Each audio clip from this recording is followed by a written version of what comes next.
مرحلہ ہے کہ صاحب ایک شخص ہے اس پہ غسل واجب ہو گیا، اب وہ غسل کرنا چاہتا ہے، مسنون طریقہ اس کا کیا ہے کہ جس سے بالکل ایک عوام کو بالکل اس کا ویژن کلیئر ہو جائے کہ صاحب یہ مسنون طریقہ ہے غسل کا؟ جی میں انشاءاللہ عرض کرتا ہوں. سب سے پہلی بات تو یہ کہ غسل خانے میں داخل ہونے سے پہلے اسے اندر داخل ہونے کی دعا پڑھنی چاہیے. اعوذ باللہ من الخبث والخبائث، یہ پڑھ لیں کم از کم دعا. اور اس کے لیے بہتر یہ ہے کہ پہلے کلی کر لیں، اس کے بعد دعا پڑھیں. اب اس کے بعد پہلے الٹا قدم رکھ کر اندر داخل ہوں گے. ہر وہ مقام کے جو جنات کا اثر رکھتا ہو یا گندگی کا مقام ہو اس پر الٹا قدم رکھ کر ہی داخل ہونا چاہیے. اندر داخل ہونے کے بعد پھر جب لباس اتاریں تو اس سے پہلے یہ تعیین کر لیں کہ کعبۃ اللہ کی سمت کیا ہے، کیونکہ جب انسان کپڑے اتار دیتا ہے تو کعبۃ اللہ کی طرف رخ کرنا اور پیٹھ کرنا دونوں چیزیں حرام ہیں، اس لیے یہ تعیین کرنا بہت ضروری ہے. اس کے بعد کپڑے اتارنے کے بعد بعض لوگ یہ سمجھتے ہیں کہ پاک ہونے کے لیے کلمہ پاک پڑھنا ضروری ہے. کتنے لوگ ہمیں بھی کال کر کے معلوم کرتے رہتے ہیں کہ کیا ہم کلمہ پڑھیں گے تبھی پاک ہوں گے یا نہیں. تو یہ پہلے بتا دیا کہ اللہ تعالیٰ نے پانی کو پاک کرنے والا قرار دیا ہے اور اس کے ہمیں فرائض بھی پتہ چل گئے کہ پانی پورے بدن پہ بہائیں گے تو پاکی حاصل ہوگی. تو کلمہ پڑھنے نہ پڑھنے سے اس کا کوئی تعلق نہیں ہے، بلکہ فقہائے اعظام نے لکھا ہے کہ جب کپڑے اتار دیے جائیں اس وقت انسان کسی قسم کا کلام نہ کرے.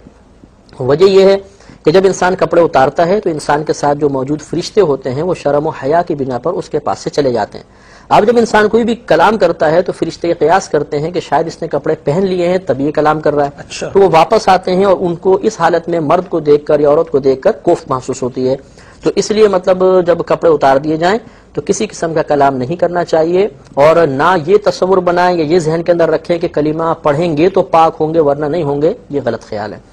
اب اس کے بعد ایک احتیاط اور عرض کر دیتا ہوں کہ بعض لوگوں کے ہاں شاور وغیرہ کی سہولت نہیں ہوتی ہے تو وہ بالٹی سے نہاتے ہیں. جب انسان پر حالت جنابت طاری ہو تو اگر بالٹی مثال کے طور پہ موجود ہے، اس میں اگر اس نے ایک انگلی کا ناخن بھی ڈال دیا تو یہ کل پانی وضو اور غسل کے قابل نہیں رہے گا. اچھا جی ہاں. تو اب یہ بعض اوقات ایسا ہوتا ہے کہ سردیوں کے اندر گرم پانی کر کے رکھا یا بالٹی کے اندر ڈبہ نیچے بیٹھ جاتا ہے بعض اوقات. اب باتھ روم میں داخل ہوئے اور وہ گرم پانی کو چیک کرنے کے لیے انگلی ڈال دی بغیر ہاتھ دھوئے یا اس ڈبے کو نکالنے کے لیے ہاتھ ڈالا تو کل پانی یہ مستعمل کہلاتا ہے، استعمال شدہ ہو جائے گا اور اس سے پھر یہ غسل نہیں اتار سکتے ہیں. اب اگر بالفرض ایسا ہو جائے کہ انگلی ڈل جائے یا ڈبہ نکالنے کے لیے ہاتھ ڈالا تھا وہ خراب ہو گیا، اسے دوبارہ درست کرنے کا طریقہ یہ ہے کہ تھوڑا سا صاف پانی لیں جس میں ہاتھ وغیرہ نہ پڑا ہو اور اسے ایک طرف سے ڈالنا شروع کریں. جب دوسری طرف سے پانی بہے گا تو یہ کل کا کل پانی دوبارہ غسل کے قابل ہو جائے گا. تو یہ احتیاط بھی رکھیں. یہی ضمن ایک بات اور عرض کر دیتا ہوں، بہانے کا جو مقصد آپ کا ہے کہ وہ بالٹی پھر پوری ہمیں خالی کرنی ہوگی؟ نہیں، پوری نہیں کرنی، بس ایک طرف سے ڈالیں، جیسے تھوڑا سا چلے گا یہ کل پانی استعمال کے قابل ہو جائے گا. مسئلہ یہ ہوتا ہے کہ جو جاری پانی ہوتا ہے، جاری اسے کہتے ہیں کہ اس میں آپ تنکا رکھ دیں تو وہ تنکے کو بہا کر لے جائے. جاری پانی کا حکم یہ ہوتا ہے کہ اگر اس میں کوئی جنوبی یا بے وضو شخص انگلی ڈال دے تو وہ مستعمل نہیں ہوتا، استعمال کے قابل نہیں ہوتا، یعنی استعمال شدہ نہیں کہلاتا. اسے وضو بھی کر سکتے ہیں، غسل بھی کر سکتے ہیں. تو اب یہ بالٹی میں جب ہاتھ ڈالا تو یہ مستعمل ہو گیا یعنی استعمال شدہ ہو گیا. اب ہم اس کو جاری پانی بنائیں گے. جب یہ جاری پانی بنے گا تو وہ جاری پانی کا حکم لے لے گا کہ جاری پانی جو ہے وہ استعمال شدہ نہیں ہوتا، یعنی اس میں انگلی ڈال بھی دیں تو اس کو کوئی فرق نہیں پڑتا. ایک طرف سے پانی ڈال لیں گے، جیسے پانی جاری ہوگا دوبارہ استعمال کے قابل ہو جائے گا. تو ضمن میں عرض کر رہا تھا کہ بعض اوقات ایسا ہوتا ہے کہ ہم غسل کر رہے ہوتے ہیں اور غسل کی چھینٹیں بالٹی میں چلی جاتی ہیں. تو اس پہ سوال ہوتا ہے کہ کیا جو چھینٹیں گئی ہیں اس کی وجہ سے پانی ناپاک ہو گیا؟ تو یہاں سب سے پہلے تو یہ دیکھا جائے گا کہ کیا جب آپ غسل کر رہے تھے تو آپ کے بدن پر کوئی گندگی موجود تھی یا نہیں، یعنی احتلام کے قطرات وغیرہ مثلا لگے تھے. اگر تو گرنے والا پانی ان قطرات کو ٹچ ہو کر اور پھر بالٹی میں گیا تو کل بالٹی ناپاک ہو جائے گی کیونکہ قطرات یہ ناپاک ہیں. لیکن اگر ایسا ہوا تھا کہ آپ نے پہلے علیحدہ بیٹھ کے اس گندگی کو دھو دیا تھا، جسے مسنون طریقہ عرض کروں گا، اس کے بعد آپ پانی بہا رہے ہیں تو حالت جنابت میں بدن سے لگ کر جو پانی گرے گا وہ حقیقتاً ناپاک نہیں ہوتا. اگر بالٹی میں چلا بھی گیا تو بالٹی پاک ہی رہے گی. اب طریقہ یہ ہے کہ سب سے پہلے ذہن میں نیت کو حاضر کریں. نیت کہتے ہیں دل کے پختہ ارادے کو. تو یہ ارادہ کریں کہ اللہ تعالیٰ میں تیری رضا کی خاطر پاک ہونے کے لیے غسل کر رہا ہوں یا میں نماز کے قابل ہونے کے لیے غسل کر رہا ہوں. لیکن وہی بات کہ اس کو زبان سے نہیں کہیں گے، فقط دل میں سوچیں گے کہ وہ زبان سے ادا کرنے سے فرشتوں کو کوفت ہوگی. اب اس کے بعد سب سے پہلے دونوں ہاتھ پہنچوں تک دھوئیں گے. اس کے بعد اگر بدن پہ کہیں گندگی نظر آئے تو اس گندگی کو دھویا جائے گا. اس کے بعد تیسرا کام، یعنی سب سے پہلے نیت کر لی، پھر دونوں ہاتھ پہنچوں تک دھوئے. نمبر 3 بدن سے گندگی کو دور کیا. نمبر 4 دونوں شرمگاہوں کو دھوئیں گے. چاہے استنجا کر کے آئے ہوں پھر بھی سنت کریمہ ہے کہ شرمگاہوں کو دھویا جائے گا. نمبر 5، اس کے بعد بالکل نماز کی طرح کا وضو کرنا سنت کریمہ ہے۔ جب ہم نماز کی طرح وضو کریں گے تو اس میں کلی کرنا اور ناک میں پانی چڑھانا، اسی کے ساتھ ہی غسل کے 2 فرض بھی مکمل ہو جائیں گے۔ پھر اس کے بعد پورے بدن پر، یعنی چھٹی سنت یہ ہے کہ پورے بدن پر تیل کی طرح پانی کو مل لینا۔ تھوڑا پانی لیں اس طرح مل لیں، تھوڑا پانی لے ادھر مل لیں، جسم پہ ملیں، کیونکہ پہلے زمانے میں بالٹی سسٹم ہی ہوا کرتا تھا، اور اب بھی جو بالٹی استعمال کر رہے ہیں ان کے لیے یہی مسنون طریقہ ہوگا، اور باقی شاور وغیرہ کا انشاءاللہ ہم ذکر کریں گے۔ تو بہرحال اس کے اندر مصلحت یہ ہوتی ہے کہ بعض اوقات بعض مقامات سے کھال انتہائی خشک ہو جاتی ہے، اگر آپ ویسے پانی بہائیں گے تو وہ فوراً پانی کو جذب کرنے کی صلاحیت نہیں رکھتی ہے، لیکن جب آپ اس کو گیلا کر دیں گے پہلے تو کھال نرم ہو جاتی ہے، اب وہ پانی کو فوراً کیچ کرے گی، جذب کر لے گی، اور پانی اس پر سے بہہ جائے گا اور وہ مقام خشک نہیں رہے گا۔ اس لیے پورے بدن پہ پانی کو تیل کی طرح مل لیں گے، یہ چھٹی سنت ہو گئی۔ 7واں، پھر اپنے سیدھے کندھے پر 3 مرتبہ پانی ڈالیں گے۔ جب سیدھے کندھے پہ پانی ڈالنے کا مطلب ہے یہ بازو دھل جائے گا، یہ سامنے کا دھڑ اور پیچھے کا دھڑ۔ پھر 8ویں سنت، الٹے کندھے پر 3 مرتبہ پانی ڈالیں گے تو یہ بازو دھلے گا، یہ سامنے کا حصہ، پیچھے کا حصہ۔ اب دھڑ نیچے کا رہ گیا ہے اور یہ گردن سے اوپر کا حصہ رہ گیا ہے۔ اب اس کے بعد سر کو اور بقیہ دھڑ کو دھو لیں گے، یہ 9ویں سنت ہو جائے گی۔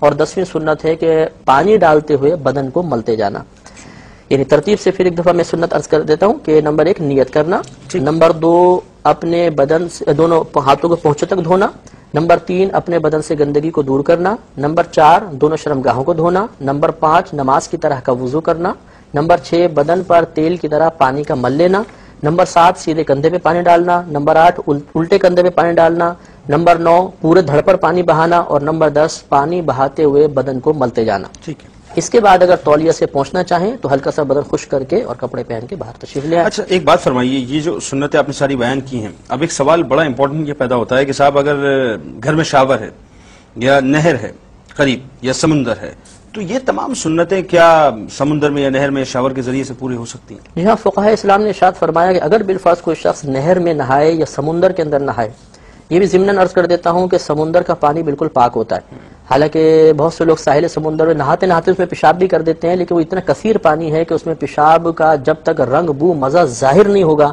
وہ پانی پاک ہی کہلائے گا۔ لہذا اگر کوئی حالت جنابت میں سمندر میں غوطہ لگائے اور پھر اسی پانی سے کسی پانی سے غرغرہ اور ناک میں پانی بھی چڑھا لے تو اس کا غسل مکمل ہو جائے گا۔ تو اب فقہائے اسلام نے یہ لکھا ہے کہ شاور سے نہاتے ہوئے یا نہر یا سمندر میں نہا کے اگر آدمی پورا بدن اندر لے گیا تو اس کی تمام سنتیں خود بخود پوری ہو جائیں گی۔ اچھا یہ تو بڑا امپورٹنٹ سوال ہو گیا۔ ایک بات اور بڑی خاص ہے کہ غسل کرتے ہوئے کن کن مقامات کا خاص طور پر ہمیں خیال رکھنا چاہیے؟ جی ہاں، مردوں کے لیے جیسے کہ ہمارے نبی کریم صلی اللہ علیہ وسلم نے واضح فرما دیا کہ ایک بال بھی اگر سوکھا رہ گیا تو جہنم میں اس طرح کیا جائے گا، یعنی عذاب دیا جائے گا۔ اس لیے یہ بہت ہی اہم بات ہے کہ سب سے پہلے تو یہ جان لیں کہ دھونا اور مسح کرنا ان دونوں میں کیا فرق ہوتا ہے۔ دھونے کا مطلب تو یہ ہوتا ہے کہ جس جگہ کو آپ دھونا چاہتے ہیں اس پر سے پانی کو بہا دیں۔ مثلا آپ یہ پانی لیں، اس کو چہرے پہ ڈالیں، یہ بہہ گیا تو دھونا کہلائے گا۔ اور مسح کا مطلب ہوتا ہے کہ سوکھی جگہ پر فقط تری کا پہنچا دینا، چاہے پانی بہے نہ بہے، تھوڑا سا پانی لے گرا دیں، اب اس کو پھیر دیں، یہ مسح کرنا ہے۔ تو ہمارے نبی کریم صلی اللہ علیہ وسلم نے پورے بدن کو دھونے کا حکم ارشاد فرمایا ہے، مسح کا نہیں۔ تو بہت امپورٹنٹ بات یہ ہے کہ پورے بدن پر پانی بہائیں گے۔ اگر کسی مقام پر ایسا ہوا کہ پانی نہ بہا، ہم نے صرف تری پہنچائی یا اس کا مسح کر لیا تو غسل نہیں اترے گا۔ اس اعتبار سے احتیاطیں چند ہوتی ہیں، مثال کے طور پر جیسے کانوں پر بال آ جاتے ہیں اور خاص طور پہ خشک بال اگر ہوں، تیل وغیرہ نہ لگا ہو، تو اگر آپ پانی ڈالیں گے تو فوراً یہ جذب نہیں کرتے ہیں، تو اس لیے کان ذرا نیچے کر کے یہاں پانی بہائیں گے تاکہ ایسا نہ ہو بالوں کی وجہ سے پانی نہ پہنچ پائے۔ کان کے اندر یعنی سوراخ کے اندر نہیں ڈالنا ہے، لیکن جتنی یہ جو ساخت ہے کان کی، دیکھیے کتنی عجیب و غریب ساخت ہے، اگر اوپر سے بہائیں گے تو پانی اس کے اندر نہیں چڑھے گا، تو ہو سکتا ہے ہم پانی کو بہائیں، یہاں پانی نہ پہنچے اور خالی انگلی پھیر کے اس کو مسح کر لیں تو یہ غسل نہیں اترے گا۔ اس لیے بلا خوف و خطر کان اس طرح ٹیڑھا کر کے اس میں پانی ڈال دیں تو وہ دماغ میں نہیں گھسے گا، تھوڑا یوں کریں گے تو نکل جائے گا، کیونکہ یہاں دماغ اور کان کے درمیان کوئی راستہ نہیں ہوتا، روٹ نہیں ہوتا، تو اس کو اس طرح کر لیں۔ اس کے علاوہ گردن اور یہ تھوڑی کے ملنے کے جو مقام ہیں، اگر یوں ہم رکھیں گے، اس طرح نہا رہے ہیں تو اس کے بیچ میں پانی چڑھے گا نہیں، شاید گیلا پن پہنچ جائے لیکن بہنے کی سنت پوری نہیں ہوگی یا فرض پورا نہیں ہوگا، اس لیے گردن ٹیڑھی کر کے یہاں پانی بہائیں، ادھر پانی بہائیں۔ اس طرح بغل کے نیچے کبھی بھی پانی نہیں بہ سکتا، اگر آپ اوپر سے ڈالتے رہیں یا شاور سے نہائیں، جب تک آپ ہاتھ نہیں اٹھا کے ادھر پانی نہیں بہائیں گے پانی نہیں پہنچے گا۔ اب ہو سکتا ہے ہم شاور سے بھی بالفرض نہا رہے ہیں، پانی یہاں گر رہا ہے، یہاں خالی ہاتھ پھیر لیا تو یہ مسا ہوا، دھلا نہیں، تو غسل نہیں اترے گا۔ اسی طرح ناف کا سوراخ یہ بعض اوقات بہت گہرا ہوتا ہے، تو جتنا اس کا ظاہری حصہ نظر آ رہا ہے اس پہ پانی کا بہانا ضروری ہوتا ہے. اس کے لیے طریقہ یہ اختیار کریں کہ پانی جیسے یہ آ رہا ہے تو ناف کے نیچے یوں ہاتھ رکھ لیں. رکھیں گے تو پانی جمع ہوگا تو ناف کے اندر تمام جگہ پہ پانی پہنچ جائے گا. پھر اس کو ہٹا لیں. اس طرح اگر بیٹھ کے بالفرض نہ رہے ہیں تو یہ جیسے ہمارا گھٹنا ہے اس کے بالکل نیچے کی جگہ یہ ایسی ہوتی ہے کہ یوں مل جاتی ہے، ران اور پنڈلی کا حصہ یوں مل جاتا ہے آپس کے اندر. تو اب اگر ادھر ہم نے پانی ڈالا اور ادھر پانی نہیں گیا، خالی ہاتھ پھیر لیا تو مسا ہوگا. اس لیے تھوڑا پاؤں ٹیڑھا کر کے گھٹنے کے نیچے بھی پانی ڈالیں گے، اس طرح الٹے گھٹنے پر ڈالیں گے. اسی طرح اگر بیٹھ کر نہا رہے ہیں تو سرین وغیرہ کے اوپر اچھی طریقے سے پانی کو بہارنا ہوگا. اور تلوے ہاں تلوے تو خیر غسل جب ہم وضو کریں گے نا تو اس میں تلوے خود بخود دھل جائیں گے کیونکہ پورا پیر دھونا ہوگا. لیکن بالفرض اگر وضو نہیں کیا تو پھر تلووں کو خاص طور پہ دھونا ہوگا. ہاں، یہ بڑا ایک اچھا سوال آ گیا آپ کی گفتگو سے کہ فرض کیجئے کہ اگر ایک شخص ہے وہ وضو نہیں کرتا غسل سے پہلے اور غسل کرتا ہے پھر وضو کرتا ہے، تو کیا یہ طریقہ کار اس کا صحیح ہوگا؟ مطلب خلاف سنت ہو جائے گا. خلاف سنت. ہاں، اس کو چاہیے تھا کہ اسی ترتیب کے ساتھ وضو کرتا ہے، پہلے جو ہے وضو کرتا پھر غسل کرتا. اچھا، ایک بات اور فرمائیے کہ آپ نے کان میں پانی ڈالنے کی بات کی. بہت سے لوگوں کے کان میں جو ہے پرابلم ہوا کرتا ہے کہ جی وہ ایک عجیب پٹاخے بجا کرتے ہیں کیونکہ ان کے کان میں ان کو تکلیف بھی ہوتی ہے. اب وہ بیچارے اگر کان میں پانی ڈالیں گے تو ان کو یہ شائبہ ہوتا ہے کہ صاحب مزید جو ہے تکلیف کان میں بڑھ جائے گی، تو ان کو پھر کیا کرنا چاہیے؟ اگر واقعی ایسی تکلیف ہے تو اس میں طریقہ یہ ہے کان اس طرح کر کے نا ہاتھ صرف تھوڑا یوں کر لیں، یعنی ہاتھ میں پانی لے کر تھوڑا سا اس طرح کان کے قریب لا کے کان کو اس کے اوپر کریں گے تو یہ اندر نہیں چڑھے گا بلکہ کان کی جتنی یہ جو ٹیڑھی میڑھی ساخت ہے اس کو گیلا کر دے گا. تو کم از کم اتنا کرنا چاہیے. یعنی باہر جو ہے پانی آنا ضروری ہے. جی، اندر بالکل جو ہے کان کے سوراخ کے اندر کا دھونا ضروری نہیں ہوتا، وہ تو میں نے ویسے احتیاطاً عرض کیا ہے. باقی مطلب جتنا باہر کا حصہ یہ جو ہے اس خارجی حصے کو پورے کو دھونا ضروری ہوتا ہے. اچھا، ایک بات فرمائیے، چونکہ بات ہوئی تھی کہ ایک بال جو ہے وہ غسل میں جو ہے دھلنا چاہیے. اب مسئلہ یہ ہے کہ ایک شخص بیمار ہے اور بیماری اس حد تک ہے اس کو کہ اس کے سر میں کوئی زخم یا کوئی ایسی بات ہے اور وہ پانی جو ہے سر سے نہیں بہا سکتا، تو اس صورت میں بیچارہ کیا کرے گا؟ جی میں عرض کرتا ہوں. اور ایک احتیاط خواتین کے بارے میں ضروری ہے کہ اگر ڈھلکی ہوئی پستان ہو کسی خاتون کی تو پستان اٹھا کے اس کے نیچے پانی بہانا ضروری ہے. یہ فرض ہے، اگر نہیں کریں گے احتیاط تو غسل ان کا نہیں اترے گا، اسے لازم یاد رکھیں. اب اگر بالفرض کسی کے سر میں واقعی ایسی کوئی بیماری ہے جیسے نزلہ ہو جاتا ہے، بعض اوقات آشوب چشم ہے اور سر پہ پانی ڈالنے کی وجہ سے مرض کے بڑھنے کا اندیشہ ہے، ایسی صورت میں فقہاء عظام نے لکھا ہے کہ گردن کے نیچے سے پورا بدن دھو لیں اور پورے سر کا مسح کر لیں، خالی گیلا ہاتھ کر کے پورے سر پہ پھیر لیں تو اس کا غسل مکمل ہو جائے گا. اب جب یہ حالت صحت میں آ جائے تو اس حصے کو بھی دھو لیں تو انشاءاللہ غسل